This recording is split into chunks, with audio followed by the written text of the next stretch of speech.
Nothing to see here, just a tiny internet person getting ready to show you her garden. We're just two tiny people in each other's internet. Okay, I brought my tea. Welcome. This is Jack City Garden. I post videos about gardening. I also post occasional videos about DIY and cooking and generally improving the spaces that we inhabit. This is going to be one of those videos where I share with you a project that I'm working on, hopefully to inspire you to work on a similar project in your own space. I really enjoy gardening, so most of my videos are about that and generally improving outdoor spaces. I do think I'm just a more complicated plant. I mean, I find things in common with my plants all the time. Like, they like sun, I love sun, they like doing nothing, and I really enjoy to just sit around and do nothing.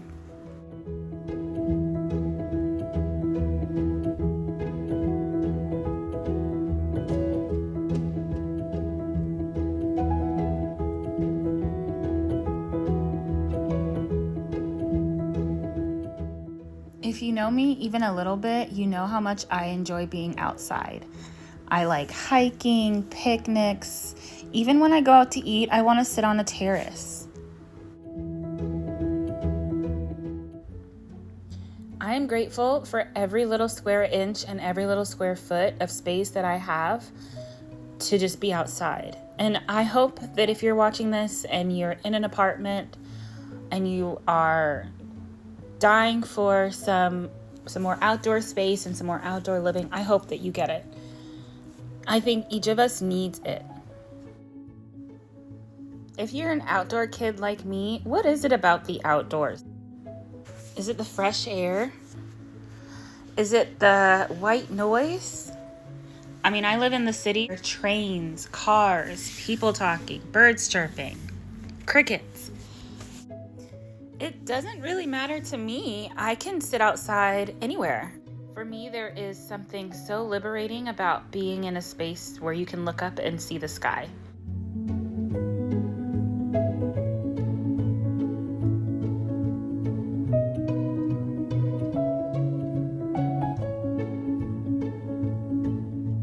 I mean, I don't need the trellis or the fence or the plants or all of the little DIY projects to enjoy the space, but it does make it so much more mine. It makes it feel so much more homey when the space reflects me, my creativity. So that's what we're going to do today. We're going to take this space and we're going to turn it into the sleepy, homey courtyard vacation spot of my dreams.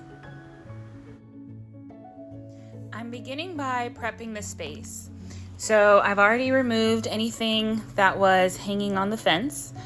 Now I am removing any sort of loose dust or dirt, a little bit of the mildew that's built up on the fence. And this should be a quick job because this fence has already been stained, so it's not too moldy or mildewy. I'm just gonna give it a quick rinse just to make sure that we're starting with a blank slate.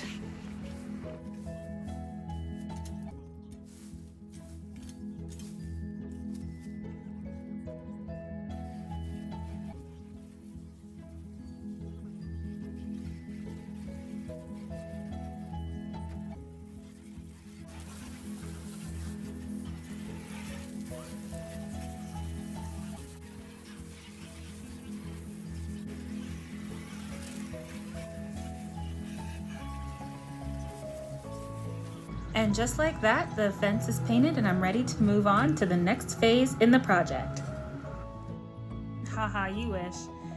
If I had to wait to see how things pan out, you have to wait too. Painting the fence can be tough, but I have a couple of tricks. I actually prefer this more controlled method of using a paintbrush and a paint roller. You use the proper paint roller, so one with a high nap count, one that will get into all of the nooks and crannies. So you go to, your local hardware store and you just look for the paint roller that is best for decks and wood. You get a paintbrush that's good for decks and wood too, because those will usually have, the coarser bristles, and so they stand up to brushing up against the wood fence. It takes an entire afternoon, but it is calming, therapeutic, happy work.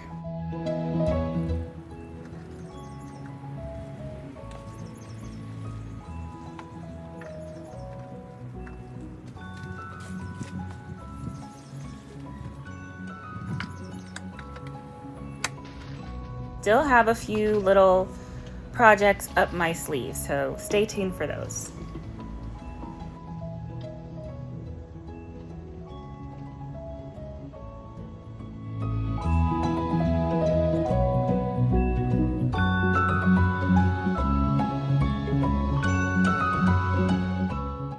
We got one half of the backyard fence painted, but there's still the other half that needs to be painted. I'm gonna take a quick break because in the meantime I have a few baskets that need filled. In a working garden, it is so important to have a space that is just for work. And one thing that is really important to me is to leave all of my tools and supplies in this one space. So not only are they easily accessible when I'm in here working, but also when I'm just enjoying another area of my garden, I'm not compelled to get up and do any work. That is something that I've learned over the years, that a gardener has to garden.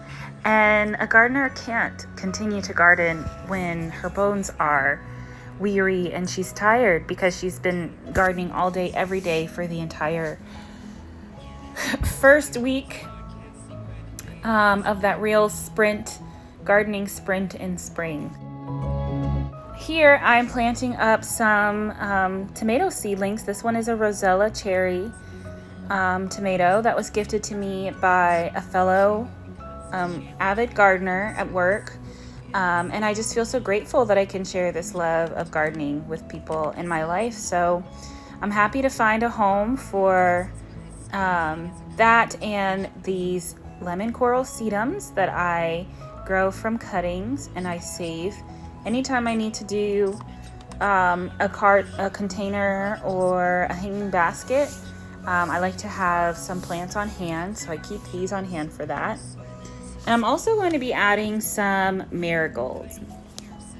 Marigolds are a great pest deterrent, and I'm going to be hanging them in the vegetable garden all up and down, hopefully to cut down on the pests that like to hang out in that area.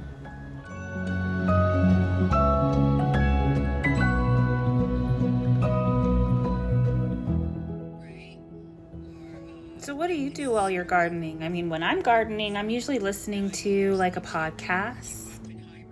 I'm usually so zoned out, but my neighbor startles me here. She's looking for her cat. Her cat has escaped and is under my front porch. But I'm no help because I'm kind of freaked out by cats and allergic to them. So I go about my business and hang up my marigold baskets here in the vegetable garden, and now I'm about halfway done. So I hope that you'll join me in a future video where I show you some of the other things that are going on in this space. Do I even need this?